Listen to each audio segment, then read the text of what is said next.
Once upon a time, I used to play Train Simulator quite a lot. And by quite a lot, I mean I have more than 240 hours on this game. And most of that's just been mucking around, as a lot of the scenarios haven't quite met my fancy. This is a train, a locomotive, that I once called a stupid train. But that's really because I just didn't understand it. You see, I thought it was stupid because I just couldn't get it to work properly. This is the British Rail Class 86, a an electric locomotive from the 1960s that has been largely relegated to freight duties these days. In fact, it may have been completely retired by now. I'm not actually sure. These things are very, I guess you could call them weird, in a way. To really understand what I'm getting at with these things, you gotta understand that a train has three basic controls that allow it to move. So you have the reverser. That is basically your gears. You've got forward, neutral, and reverse. Then you've got the brakes. Now, with more modern trains, these are incorporated into the throttle lever, and they're basically a combination brake and throttle. So that's the train brake. There's a locomotive brake here. You only really find that on a locomotive, obviously. And then you've got the throttle, or in this case, tap changer, and we'll get to that later. The throttle, obviously, it's like the throttle in your car. The more you apply, the faster you go, more or less. So, why didn't I understand this train? Well, I'm a bit lead-footed, and I was very lead-footed when I first started playing this game, so what I was doing was, I was taking the throttle off every single train, and basically doing that, going 0 to 100, and, it works with most trains, but a few scenarios are like, no, you can't do that, the passengers don't like it. But when I first got this train, I thought it was interesting, so I decided to do a scenario, and obviously the first thing I did was, well, I went into full throttle. What I thought was full throttle. You see, this is actually a very unique locomotive. It's not like every other train out there. There are plenty of trains out there that use a more typical throttle application, where everything's just a sliding scale. You can stop it anywhere. Sort of, technically, you've got 100 notches of power, but with more recent trains, you've got typically 4 notches of power. Notch 1, Notch 2, Notch 3, Notch 4 is for the most speed, best acceleration, and the like. And of course, acceleration is king, because if you don't accelerate fast enough, you may well not have the speed, especially if you're on a stopping service, and you might be on a strict timetable. And timetables give you points, at least in career mode on this game. I've kind of prattled on long enough. Let's show you what I've been doing. So we're going to hit that pantograph, hit the reversers into forward, and you can hear that the blowers for the traction motors and the alternators, I think, those are going off. It's a very loud locomotive, this. Oop. Makes a hell of a lot of noise. Right, we're more or less ready to go. Let's bring up the whatever it's called, the HUD, that's it. And let's go into 100% power.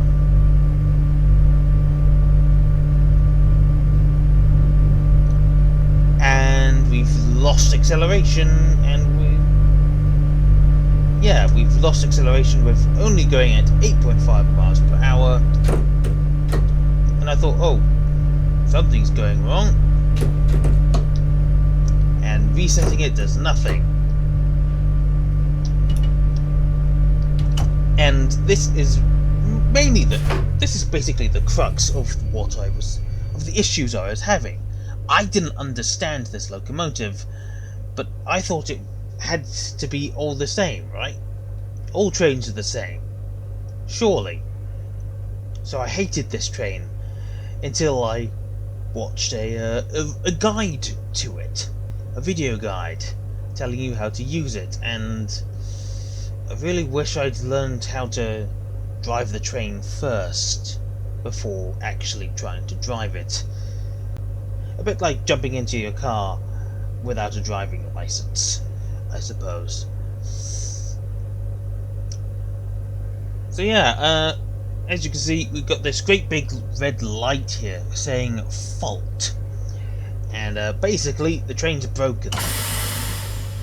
We can go into emergency. That typically resets something, but this red light is still on. In fact, is hold reset. I don't know if you have to hold it down, but this is... it should do something. Yeah. I think only once or twice I've actually managed to get that red light to go off and actually start driving the train again. We can try again, but that light is still on.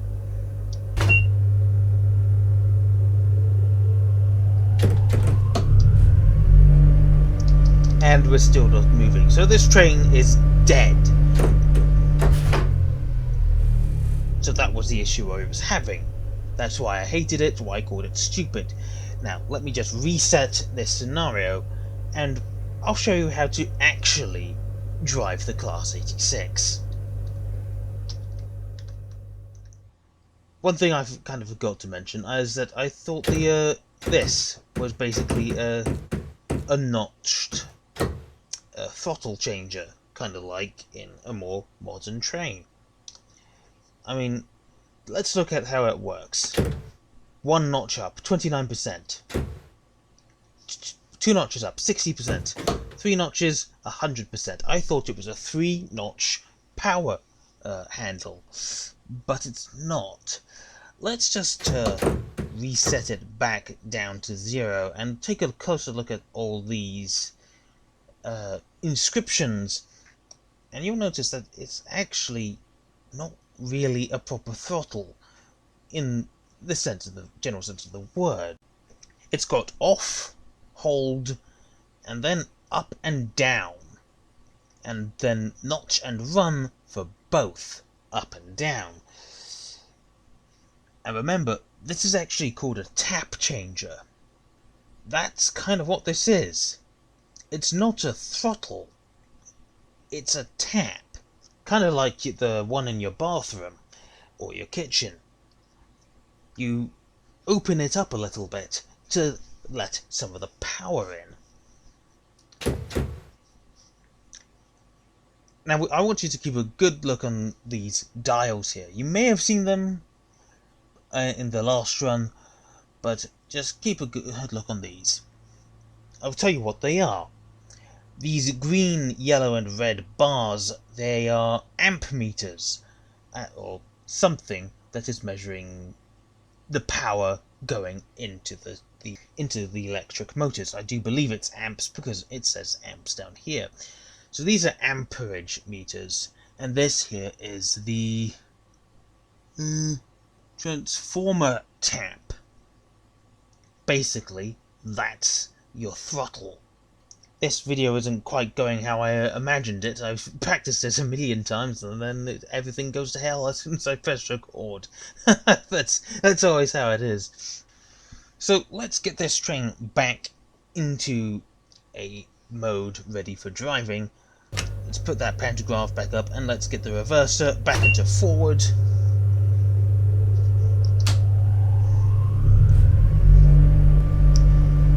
now we're going to go back up to 100% power for about a second.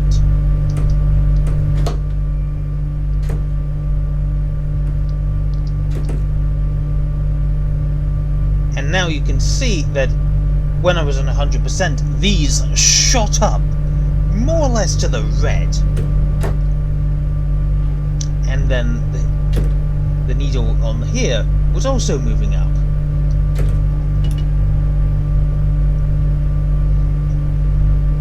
I'd like to use more complicated words, but as I said, everything goes to hell as soon as I press record. So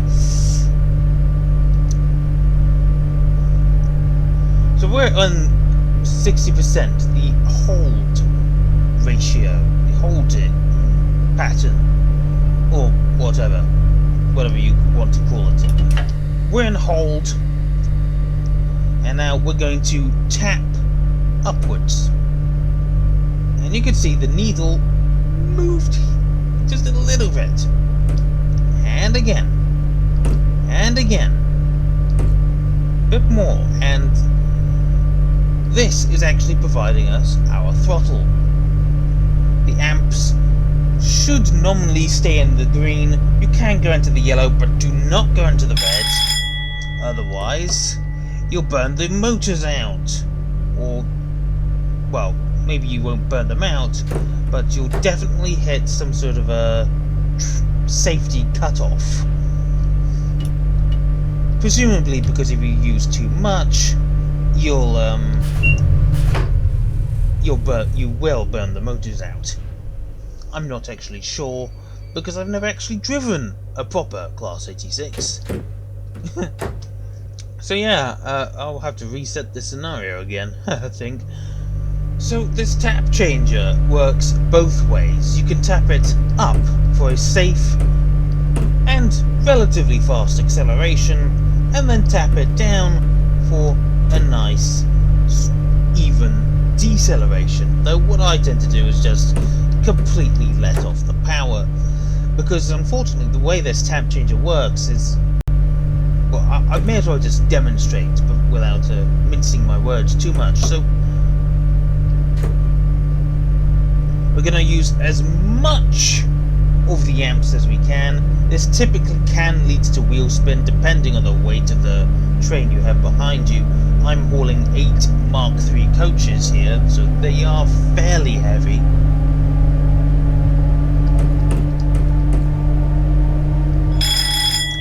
And that bell is AWS alert, so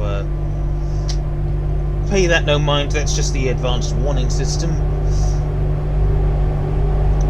It will be a nice bell whenever you go past a green signal. Right, so present day me butting in to interrupt my older self. I kind of cocked it up here. Typical me. What I'm trying to demonstrate is that if you go down to 0% power on the tap changer, you'll have to completely reset the throttle/transformer tap in order to continue providing more power.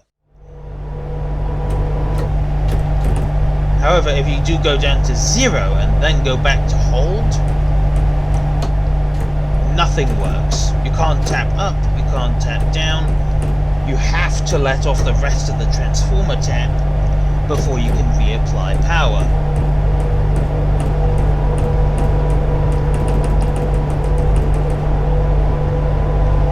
Now we're travelling quite fast, so I'm going to let off the power again and apply the brakes. And that noise is the rheostatic brakes, so very funky locomotive this.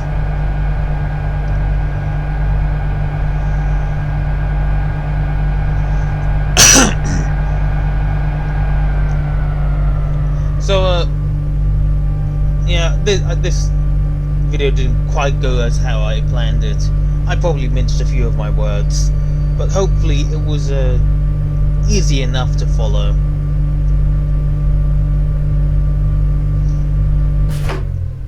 I hope. The Class 86. I used to hate it, now I actually quite like it, now that I know that it's how it works. It's not the only locomotive that used this tap changing system. There was a Class 87, which was very similar from a mechanical standpoint. From the outside, it did look a little different. I think maybe the Class 83 might have used it as well, but I'm not entirely sure about that. I do know the 86 and 87 did use these tap changers.